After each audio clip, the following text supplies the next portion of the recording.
ওই মা ওই বাবা কবরে এতিমের মতো তাকায় আছে। যেই সময় আমরা মায়ের কোলে এতিমের মতো পড়েছিলাম, আমাদের খানার দরকার বলতে পারি নাই মা খানা দাও, আমাদের পানির দরকার শিশুবেলা বলতে পারি নাই মা পানি দাও। আম্মা জান শুধু আমার কান্না দেখি আমার সব আশা পূরণ করেছে। আজকে সেই মা বাবা যার নাই, এতিম হইয়া এখানে হাজির হয়েছে রে মুমিন, চোখের পানি ছেড়ে আমার মাওলার দরবারে দোয়া করো আর কান্না করো। আমার মায়ার নবীও বড় ইয়তীম, মা বাবাকে হারাইয়া মার কাছে গিয়া কান্না করে, মা আমার বাবারে তো আমি দেখতে পারলাম না, বাবার আদর পাইলাম না। এরে আল্লাহর গোলাম, আল্লাহর দরবারে মাথা নত করে তওবা করো, জীবনে আর গুনাহ করব না, মা বাবারে কষ্ট দিব না। ও দয়ার মালিক এই মহামারী থেকে বাঁচায়া দেও। গুনাহ আয় আল্লাহ, যারা অসুস্থ বিছানায় পড়ে আছে সবাইকে সুস্থতার নিয়ামত বাড়ায়া দেন, 5 ওয়াক্ত নামাজি বানায়া দেন। আয় আল্লাহ সকলের সন্তান নেককার বানায়া দেন। আয় আল্লাহ ঘরে ঘরে কোরআনের আওয়াজ চালু করে দেন, সুন্নতের আমলওয়ালা জীবন দান করেন। আয় আল্লাহ 5 ওয়াক্ত নামাজি বানায়া দেন, মাদ্রাসা মসজিদ গুলো কবুল করে নেন, যা পরায়োজন গাইবি খাজানার থেকে ব্যবস্থা করে দেন। ওই ভোর রাত্রে ঘুমায় না, আল্লাহর কাছে কান্না করে। এরে নবীর আশিক, চেষ্টা করো চেষ্টা করো চেষ্টা করো, চেষ্টা তোমার চূড়ান্ত চোখের পানি আর কান্না আর তওবা। ও আল্লাহ, এই মজলিসে আমার মতো গুনাহগার কেউ নাই। আমার গুনার কারণে আমার মেয়ে কষ্ট পায়, আমার ঘরের শিশু বাচ্চাটা কষ্ট পায়, আমার গুনার কারণে আমার মা কষ্ট পায়, বাবা কষ্ট পায়, ভাই কষ্ট পায়, বোন কষ্ট পায়, স্ত্রী কষ্ট পায়, এলাকার মানুষ কষ্ট পায়, প্রতিবেশী কষ্ট পায়, সমাজের মানুষ কষ্ট পায়। আমার গুনার কারণে আমার মতো পাপী আর কেউ নাই। ও আল্লাহ, এই পাপের খবর এলাকার মানুষ যদি জানতো, এলাকার থেকে তারা দিত। ও আল্লাহ, তুমি তো কোনোদিন তারাইয়া দাও নাই। ও আল্লাহ, তুমি কত যে দয়াময়, তুমি তো রাগ করে পানিও বন্ধ করো নাই, বাতাস বন্ধ করো নাই, সূর্যের আলো বন্ধ করো নাই, বরং আল্লাহ ডাকে, এরে বান্দা পাহাড় পরিমাণ যদি গুনাহ করো, আমি আল্লাহর কাছে তওবা কর, আমি আল্লাহ তোরে মাফ করে দিব। তারপরও চাই বান্দা তুই কবরে গুনাহ নিয়ে হাজির হইস না, কারণ ওই কবর যে কত ভয়ঙ্কর। একটা বেতের বাড়ি হাতে দিলে সহ্য করতে পারি না, একটা চিমটি দিলে সহ্য করতে পারি না। এরে বান্দা, গুনাহ নিয়ে কবরে গেলে মাটির চাপ কিভাবে সহ্য করবি রে গোলাম?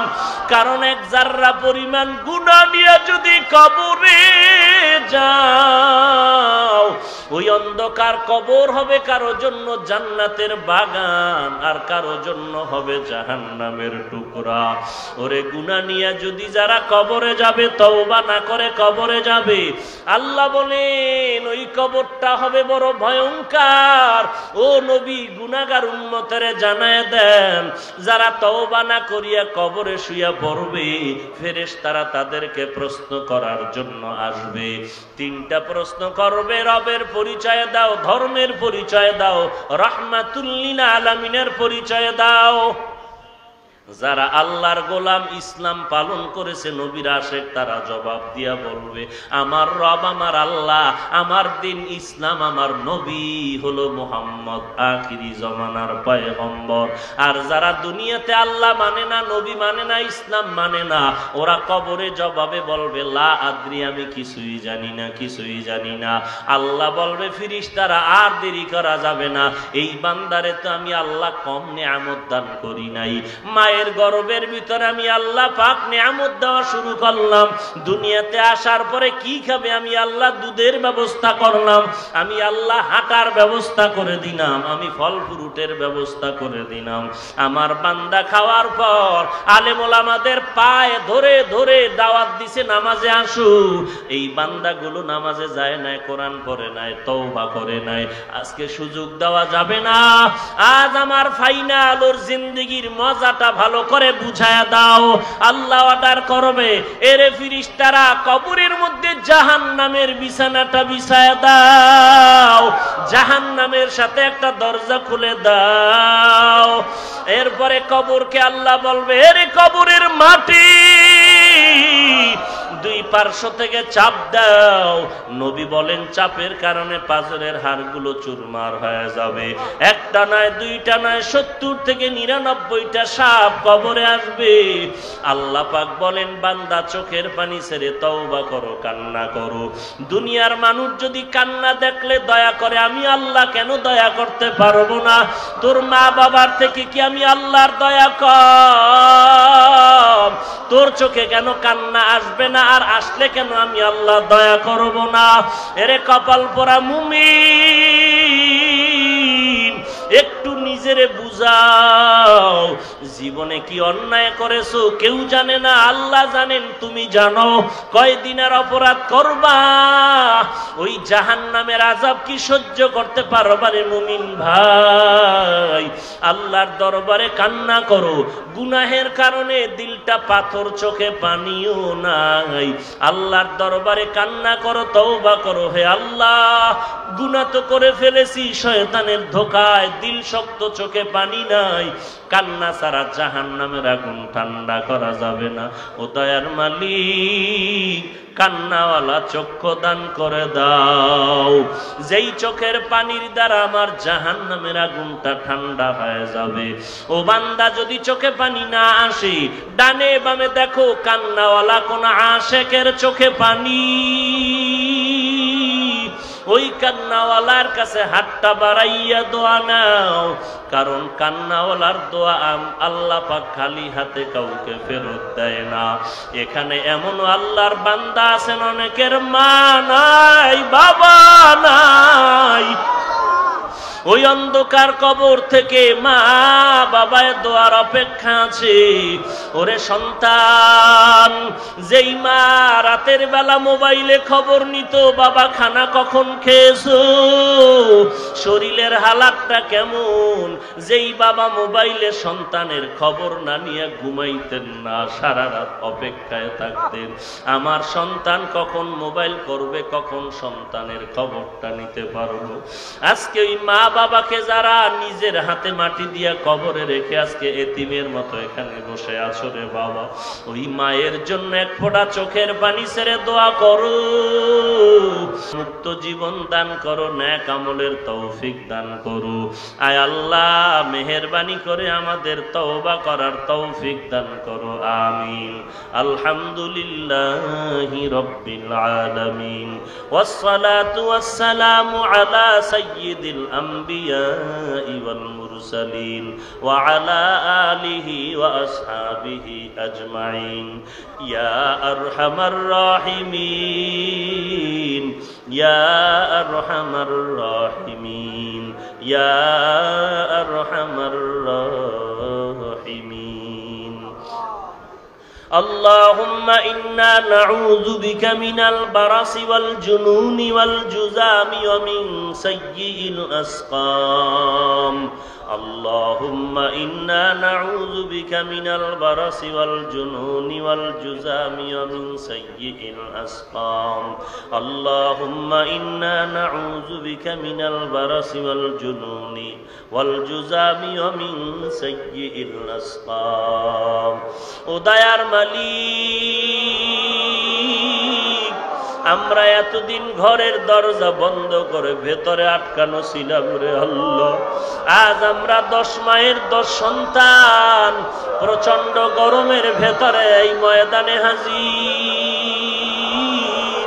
আয় আল্লাহ, আজকে আমাদের গুনার কারণে সমাজের মানুষ কষ্ট পায়, আমার গুনার কারণে আমার ঘরের মানুষ কষ্ট পায়, আমার গুনার কারণে আমার সন্তানেরা কষ্ট পায়, আমার গুনাহের কারণে আমার মা বাবা প্রতিবেশীরা কষ্ট পায়, আমার গুনাহের কারণে সমাজে অশান্তি চলতেছে রে আল্লাহ।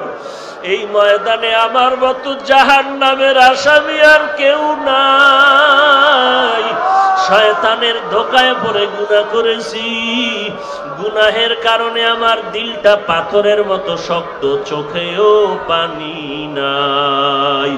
ও আল্লাহ, কান্নাওয়ালা চক্ষু দান করেন, কান্নাওয়ালা চক্ষু দান করেন, কান্নাওয়ালা চক্ষু দান করেন। আয় আল্লাহ, দুনিয়াতে সূর্যের গরম সহ্য করতে পারি না, সূর্যের গরম সহ্য করতে পারি না, তোমার ওই কঠিন জাহান্নামের আগুনের গরম কিভাবে সহ্য করব?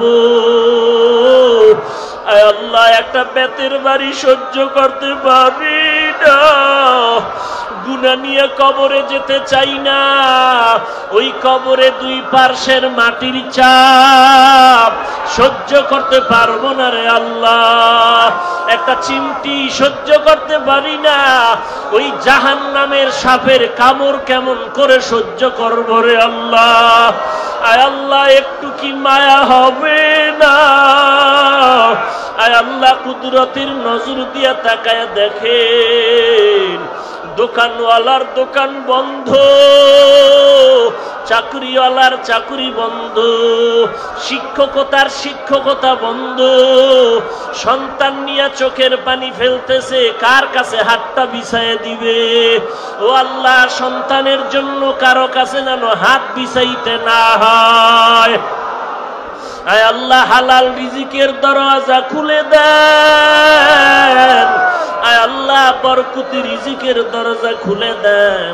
আয় আল্লাহ, আমরা তো আপনার আদরের নবীর উম্মত, মেহেরবানি করে আমাদের জীবনের সব গুনাহগুলো মাফ করে দেন আল্লাহ। আয় আল্লাহ, সারা দুনিয়ার মানুষকে এই মহামারীর থেকে মুক্তির ব্যবস্থা করে দেন। আয় আল্লাহ, বাংলাদেশের মানুষকে চির মুক্তির ব্যবস্থা করে দেন। আয় আল্লাহ, যারা দুনিয়া থেকে চলে গেলেন তাদের জান্নাত দান করেন। আয় আল্লাহ, অন্যান্য শিক্ষা প্রতিষ্ঠানগুলো লেখাপড়ার পরিবেশে খুলিয়া দেন আল্লাহ। আয় আল্লাহ, অনেক সন্তানেরা ঘরে থেকে থেকে এখন লেখাপড়া করার মন মানসিকতা হারিয়ে ফেলেছে। আয় আল্লাহ, সব ছাত্র ছাত্রীদের লেখাপড়ার পরিবেশ কায়েম করে দেন। আয় আল্লাহ, আমার মা বোনদের ইজ্জতকে হেফাজত করেন। আয় আল্লাহ, আমাদের যুবকদের যৌবনকে হেফাজত করেন আল্লাহ।